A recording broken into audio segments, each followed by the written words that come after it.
Là, et à quel moment est-ce qu'on parle de guerre? C'est quand il y a des États comme l'Iran ou la Corée du Nord bien entendu, pourraient éventuellement être dotés de la bombe atomique. Et là, on se pose la même question que je vous pose depuis tout à l'heure. À quel moment est-ce que la violence contre ces États-là pourrait être justifiée? Alors, dans le cas de l'Iran, c'est une vieille histoire, hein. Il se trouve que là, il y avait des pourparlers qui viennent d'échouer au Kazakhstan. Mais regardez, ça fait longtemps qu'on en parle.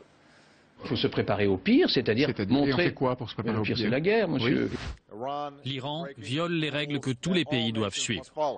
Ne laissons pas les dirigeants iraniens gagner du temps pendant que les centrifugeuses tournent. Une bombe nucléaire dans les mains d'un président iranien qui nie l'existence de l'Holocauste, menace Israël et nie le droit à l'existence d'Israël n'est pas acceptable. Et même si le secrétaire américain à la Défense dit vouloir privilégier la diplomatie, les États-Unis et Israël n'excluent pas l'option militaire. S'ils nous attaquent, ce que bien sûr nous ne prévoyons pas, le résultat ultime sera de hâter la fin du régime sioniste. L'Iran est le plus grand exportateur de terrorisme au monde. Aujourd'hui, les activités terroristes de l'Iran ont été révélées à tous. Ce pays menace la stabilité du monde. Les mères des martyrs nous ont dit une chose, continuez dans la voie du martyr. Notre parcours nucléaire va se poursuivre. Dialogue de sourds entre l'Iran et les grandes puissances autour du programme nucléaire iranien controversé. Les 2 journées de pourparlers entre les 2 camps au Kazakhstan se sont achevées dans l'impasse. Les puissances occidentales et Israël soupçonnent l'Iran de vouloir fabriquer l'arme atomique. Téhéran estime qu'il a le droit d'enrichir l'uranium. Alors, nous ont rejoint Jean-Michel Vernochet. Vous avez signé en 2003 avec Carlos un livre intitulé L'Islam révolutionnaire. Et vous venez de publier, enfin en tout cas c'est votre dernier livre paru, L'Iran, la destruction nécessaire, dans lequel vous dénoncez ce que vous appelez l'acharnement contre l'Iran.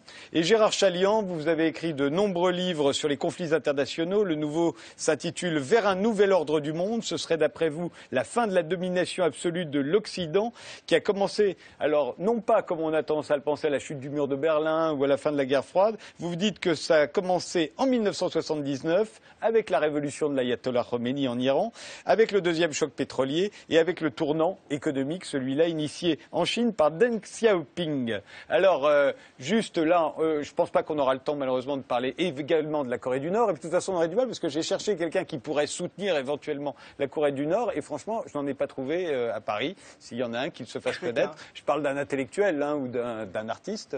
Oui, à Pékin, vous trouverez ça. Oui, à Pékin, il y a. Mais franchement, à Paris, non. Alors restons sur l'Iran, puisqu'il y en a qui trouvent que sa destruction n'est pas nécessaire. Jean-Michel Vernochet, c'est cela dont vous parlez quand vous parlez de l'acharnement contre l'Iran? Je ne parle pas d'acharnement. Je dis que l'Iran doit être détruit, mais il faut mettre des guillemets à détruit. Oui. Et puis vous dites, c'est-à-dire doit être normalisé, être réintégré, digéré, au même titre, au fond, et je vais peut-être vous surprendre, qu'un jour ou l'autre, ou en tout cas à bas bruit, on digérera la Suisse, qui est très gênante, avec non pas ses paradis fiscaux, mais ses comptes secrets, ses comptes numérotés, son secret bancaire, et bien d'autres choses. De Cahuzac, là, non.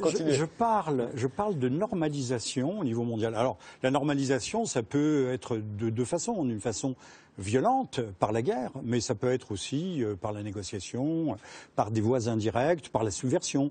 Vous le savez comme moi qu'on liquide assez régulièrement des scientifiques de haut niveau liés à l'informatique ou directement au nucléaire en Iran, qu'il y a des sites stratégiques qui sautent, des plateformes pétrolières également, il n'y a plus de raffineries en Iran. Il y a toutes sortes de façons de faire la guerre, notamment l'embargo, le blocus financier.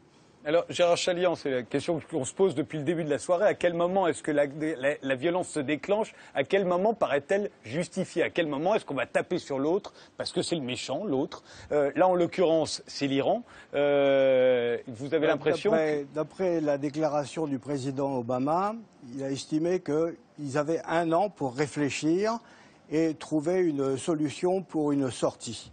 Bon, d'une façon générale, qu'est-ce qu'il appelait une sortie, lui? Une sortie, c'est consentir à négocier en disant la bombe, on ne la veut pas, on veut normaliser notre situation et on veut retourner dans le concert des nations. Bon, en ce qui concerne l'Iran, vous parlez des Iraniens, oui, je parle de l'Iran. Bon, en ce qui concerne l'Iran, il faut déjà dire que dès le début, l'Iran a commis des erreurs sérieuses. L'Iran est un pays chiite qui a commencé à dire il y a un grand Satan, ce sont les États-Unis. Deuxièmement, ils ont dit il y a un petit Satan, c'est l'URSS. Ensuite, ils ont dit nous sommes chiites, c'est nous qui sommes au cœur de la révolution, nous sommes contre les Israéliens, puisqu'il faut qu'on se trouve une sorte, comment dirais-je, d'assise pour mobiliser les musulmans, et ils se sont mis à dos les 85% de sunnites. Donc dès le démarrage, si vous voulez, ils ont déraillé sur le plan stratégique. C'était une absurdité de se mettre à la fois à dos les États-Unis, l'ensemble des sunnites. Le règlement de compte à l'heure actuelle entre sunnites et chiites se joue, entre parenthèses, en Syrie. Et d'une façon générale, ils sont totalement isolés. Voilà un pays qui, en 1975, était puissant et aujourd'hui qui est véritablement, si vous voulez, isolé sur... Il est totalement isolé, mais en même temps, on nous dit que c'est lui qui nous menace. Oui, enfin bon, disons que les Israéliens veulent conserver, à juste titre, dans leur perspective, le monopole du nucléaire. Ils ne veulent pas le partager avec qui que ce soit au Moyen-Orient. Et les États-Unis là-dessus, d'ailleurs probablement les Russes aussi, ne sont pas pour un Iran nucléaire. Bon, donc ça veut dire qu'à quel moment ça se justifie qu'on attaque préventivement l'Iran, puisque ce qu'on nous dit, c'est en fait c'est le retour de la Troisième Guerre mondiale, c'est le retour de la guerre atomique, ou c'est le retour de la montée des périls des années 30, puisqu'on rejoue toujours le passé. À savoir, il faut attaquer l'Iran maintenant, parce qu'après, une fois qu'ils auront l'arme atomique, ce sera trop tard. C'est ça qu'on entend. On verra ça au mois de juin. Vous savez qu'il y a des élections le 13 juin en Iran. M. Ahmadinejad va être largué. Khamenei va être obligé de proposer une plateforme quelconque en disant voilà comment on se situe. Bon, on va voir s'il cherche en définitive l'affrontement ou au contraire s'il commence à vouloir négocier. Voilà, et on n'est pas au bord de la guerre. Je voudrais juste préciser, alors je ne suis pas chargé de faire la promotion de la République islamique d'Iran. Vous êtes leur avocat. Qu'on soit clair, je suis leur avocat par rapport à ce que j'appelle de la manipulation, de la propagande contre ce qu'est ce pays. Vous parlez du film Argo. Alors, il y a le film Argo qui est bourré de mensonges tout en se présentant comme un film correspondant à une histoire vraie et à des documents déclassifiés, donc quelque chose de soi-disant très historique, c'est totalement faux. On n'a pas beaucoup de temps pour en parler, c'est pas exactement le sujet aujourd'hui.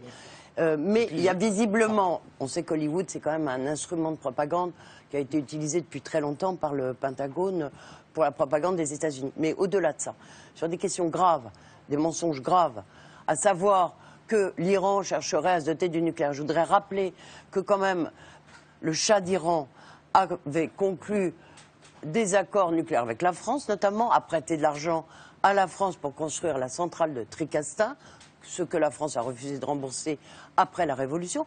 Et surtout, deuxièmement, que l'Iran, à la différence de tout un tas d'autres pays, dont Israël en premier, qui n'a pas ratifié le traité de non-prolifération nucléaire, l'Iran est, comme disait cette dame tout à l'heure, est vraiment dans les clous, est nickel. L'Iran demande, comme tous les pays, parce que le principe c'est l'égalité des souverainetés, je suis désolée, il n'y a pas des pays qui auraient plus de droits que d'autres, et certainement pas les États-Unis, plus de droits que la République d'Iran. Ils demandent à avoir droit au nucléaire civil, comme tout le monde. Le traité de non-prolifération nucléaire a un article 4 que respecte scrupuleusement l'Iran, ce qui n'est pas le cas de la plupart des pays, à savoir le droit à l'énergie nucléaire. Et quand j'entends, même de votre part, c'était une question provocatrice, dire oui, mais alors donc les Iraniens, s'ils préparent une bombe, est-ce qu'ils pourront être attaqués? Non, ils ne préparent pas du nucléaire militaire, pas du tout. Ils s'équipent en nucléaire civil, comme ils en ont le droit. Alain Benoît. Un petit détail assez drôle, j'ai fait quelques recherches là-dessus récemment, c'est en 2002 que des experts américains et israéliens disent attention, l'Iran va avoir la bombe atomique d'ici 1 an ou 2, tout au plus. On est en 2002. En 2003, même déclaration. Dans 6 mois, 5 ans, 3 ans et demi, ça va être l'Iran. 4, 5, ça fait 15 ans, quasiment, ou presque 15 ans, qu'on entend le même discours, ce qui montre que les experts ne sont pas très doués. La question subsidiaire qu'on peut se poser, c'est qu'est-ce que l'Iran ferait avec une bombinette atomique à côté d'un puissant voisin qui possède 200 têtes nucléaires et qui ne les a jamais déclarées, n'a jamais admis d'inspection internationale. Hein. D'ailleurs, si les Iraniens jetaient une bombe atomique sur Israël, ils ratiboiseraient déjà tous les Palestiniens en même temps. Après quoi, ils prendraient une volée sur eux qui les rayerait de la carte. Hein. Donc, c'est le principe de la dissuasion. Le principe du nucléaire, il faut le rappeler, c'est que ça marche pour autant qu'on ne s'en sert pas. C'est-à-dire que c'est la dissuasion. Ça permettrait à l'Iran, de sanctuariser son territoire national. Voilà. Et c'est peut-être ça qu'on veut l'empêcher. Marie-Françoise Bechtel, je vous donne moi, je fais bien les analyses de monsieur tout à l'heure sur Gérard Chaliand. Tout à fait, sur l'isolement de l'Iran. Moi, je ne sais pas si l'Iran est capable ou pas de se doter de la bombe nucléaire. Je constate qu'il n'a pas signé le traité de non-prolifération nucléaire, mais qu'il n'est pas le seul, et qu'il faut que le droit d'identique s'applique. L'Iran a signé. Oui, il ne veut pas le respecter. Excusez-moi, oui, tout à fait. On l'accuse de ne pas vouloir le respecter. Et que d'autres États ne l'ont pas signé. Vous avez parfaitement raison. Donc, on l'accuse de ne pas le respecter. D'autres ne l'ont pas signé, donc a priori, ça n'exonère. Je crois que le problème qui est derrière cela, c'est le problème qui aura marqué la fin du XXe siècle et malheureusement le début du XXIe siècle, c'est l'affaire du droit d'ingérence. Car en fait, qui parle ? Qui s'octroie le droit de dire je vais aller faire la police dans tel État et je ne la ferai pas d'ailleurs dans tel autre? Qui? Si ce n'est les puissances occidentales. Excusez-moi de vous dire que ceci a fait beaucoup de mal au monde parce que ça a été la guerre d'Irak et on voit dans quel état de déstabilisation épouvantable la politique folle de M. Bush, heureusement non suivie par Jacques Chirac, et courageusement a mené le Moyen-Orient et nous en payons le prix, y compris dans le terrorisme interne en France, nous payons le prix des éclats qui en sont la suite. De même que nous payons au Mali le prix de la déstabilisation de Kadhafi en Libye. Très vite, chacun, parce qu'il nous reste très peu de temps. Olivier Pic. C'est simplement parce que le terme de droit d'ingérence a été prononcé. Vous avez signé très souvent des pétitions, très justement, souvent, sur ce moi sujet. j'étais pour le droit d'ingérence, en quelque sorte, pour le Kosovo, à l'époque de Sarajevo. Sur ce plateau même, j'ai défendu l'intervention en Libye, j'étais le seul d'ailleurs. Je dois dire que le droit d'ingérence, d'abord, il n'existe pas dans les droits. Ce qui peut exister quelquefois, c'est un devoir d'ingérence. Enfin, c'est un devoir moral. C'est un droit que les puissants s'arrogent. Absolument.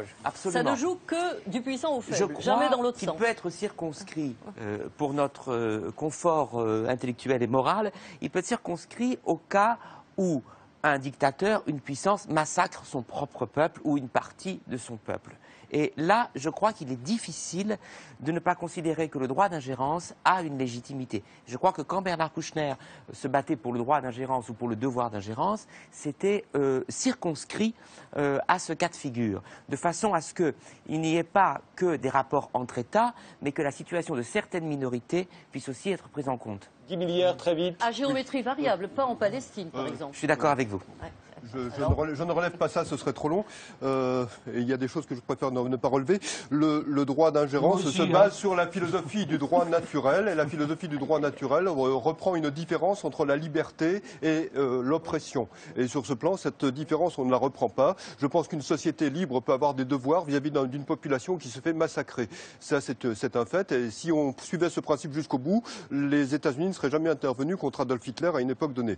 Bon, ça, c'est un point que je tenais à souligner. Pour ce qui concerne l'Iran, je dirais que l'Iran est un régime qui finance le terrorisme international, que l'Iran est un régime totalitaire. Le problème, ce n'est pas l'Iran en soi, c'est le régime qui est en place en Iran actuellement. Et c'est un régime qui me paraît suffisamment marqué par le fanatisme pour le moment, pour qu'on puisse penser que la dissuasion mutuelle assurée n'est pas un principe qui sera nécessairement respecté, ce qui peut impliquer un changement de régime. La façon dont on parviendra à ce changement de régime ou un changement dans le régime, c'est quelque chose qui peut être envisagé de différentes façons, mais le régime actuel en Iran est un régime extrêmement dangereux qui contribue non seulement à la déstabilisation de la région, mais aussi au terrorisme international sur toute la planète. Jean-Michel Vernochet, très vite, très court. Régime peut-être, mais il faut savoir que la mollacratie qui est en accusation, la moitié des mollahs sont des gens qui sont totalement pro-occidentaux. Alors, le régime que vous dénoncez, M. Millière, vient à terme, là, au printemps prochain, avec les élections. Alors, vous avez donné la solution, Alain Benoît aussi, et c'est la solution aussi pour la Corée du Nord. Il faut comprendre que cette histoire de nucléaire n'est qu'un prétexte, que le jour où l'Iran aurait une bombe, comme la Corée du Nord a une bombe, il serait sanctuarisé et on ne pourrait plus l'attaquer. Il faut donc, au préalable, attaquer l'Iran, pour l'empêcher de se sanctuariser. Monsieur Chirac, et je termine là-dessus, l'avait bien dit, mais que ferait l'Iran avec une bombe? S'ils avaient une bombe et qu'ils l'utilisent, ils seraient vitrifiés dans la minute qui soit. Donc on a bien compris que l'arme nucléaire pour l'Iran ne serait qu'une arme, même pas de dissuasion, une arme purement psychologique, mais qui le sanctuariserait. Un mot, Gérard Chaliand, avant que cette émission se termine. Je pense qu'il ne faut pas mélanger l'idéologie sans arrêt dans une analyse tranquille. En juin, on va voir ce que sera la nouvelle donne. Moi, je souhaite pour les Iraniens qu'ils changent de régime, ça leur ferait du bien, après 15 ans de régression d'une façon générale. Très bien, mais qu'ils le fassent eux-mêmes. Oui. Dernier mot, Christophe Lévesque. Oui, il est temps de revenir un peu de sagesse.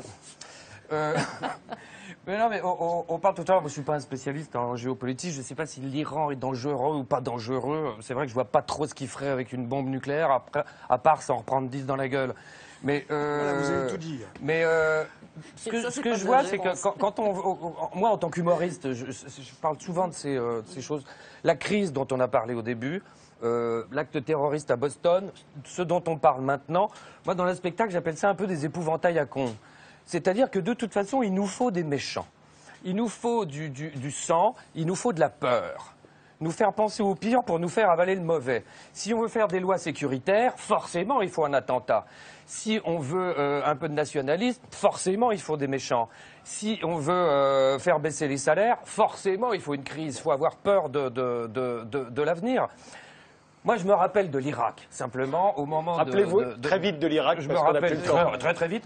Je ne sais pas si vous vous souvenez, quand le responsable des armées américains est allé à l'ONU, a montré une fiole, comme ça, c'était les armes de destruction massive, c'était ses analyses d'urine, hein, donc. C'était du sucre. Colin Powell. Et là, je me dis, toujours un peu méfiant. Méfions-nous, quand même. Ce sera le mot de la fin, je suis désolé. Très vite. Vous dites qu'il nous faut des méchants, il nous faut du sang. Malheureusement, on les trouve, vous voyez. Ce sera le mot de la fin. On les invente. Cette fois-ci. Merci d'avoir participé à cette émission. On se quitte évidemment en musique avec